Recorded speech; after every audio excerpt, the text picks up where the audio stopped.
sequential pauses and of events and results and causes bringing to pass a happening, an event of time recurring and returning to its source. Of course, what we all see is what happens to be at this moment of time that we can appreciate with our mind. Unless, of course, we are blind to the resultant frequencies, the causal nodes, and the patterns of vibrational disturbance that express themselves as objects and things, and even voices like this one, which, for instance, can bend.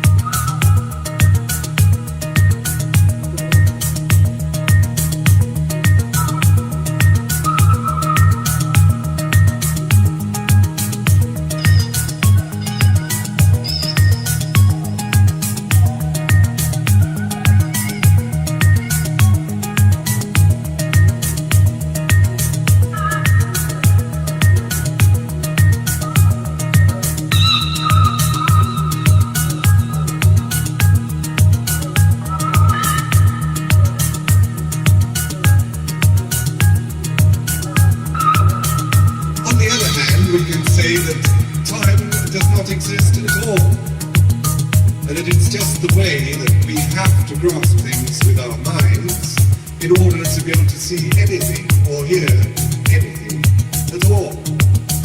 And that in the state of perfect freedom, time is neither a moment nor beyond nor forever.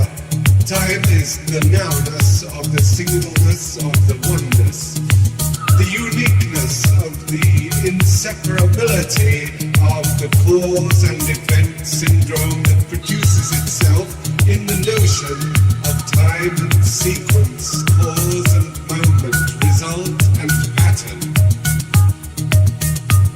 You see what I mean?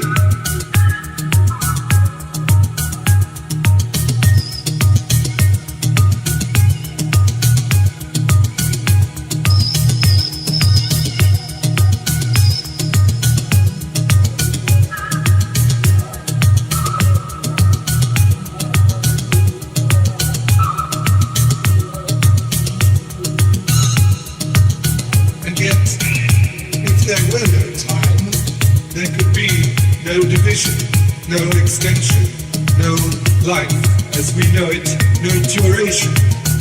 And so, if this is a division of something which does not exist, then how can we say that we who experience time, and we who create time by being here at all, can experience something which doesn't exist? How can we say that we exist? Well, as long as there is time for us to do so,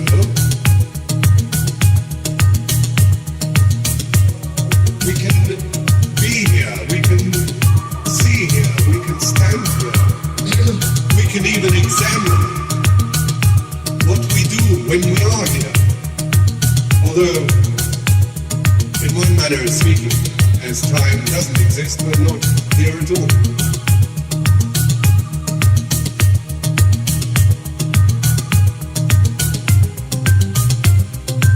Here on the program today, we'd like to congratulate this particular human for coming somewhat near to realizing that we particles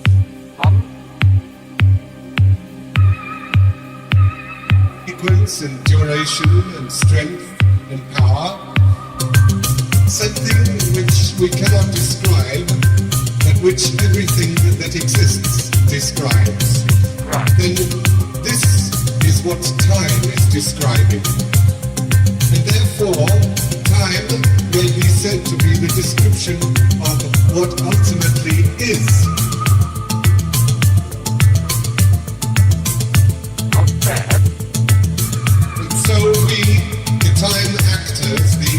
multiple factors fashion a coat for time to wear so that it can see itself and enjoy its own beauty.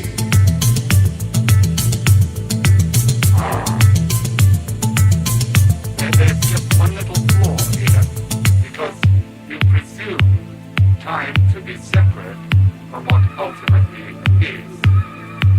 And yet any description of what is must be a description by itself, of itself.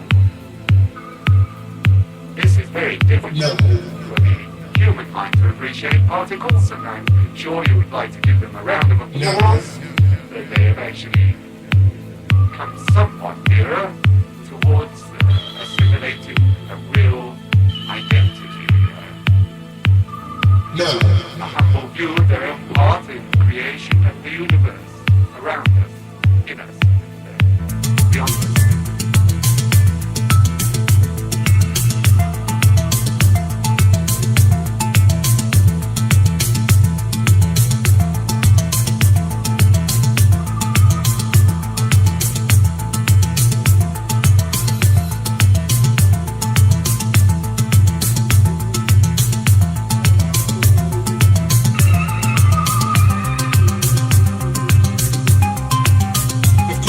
The wonderful thing of it all is that no one has time to experience all of time.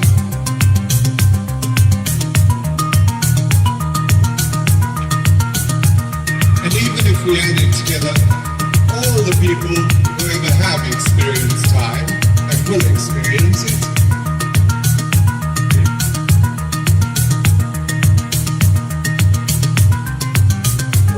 they still wouldn't describe it.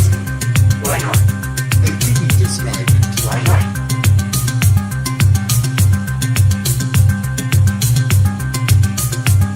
What is a long time to one person is a short time to another, but it's exactly the same time to a clock.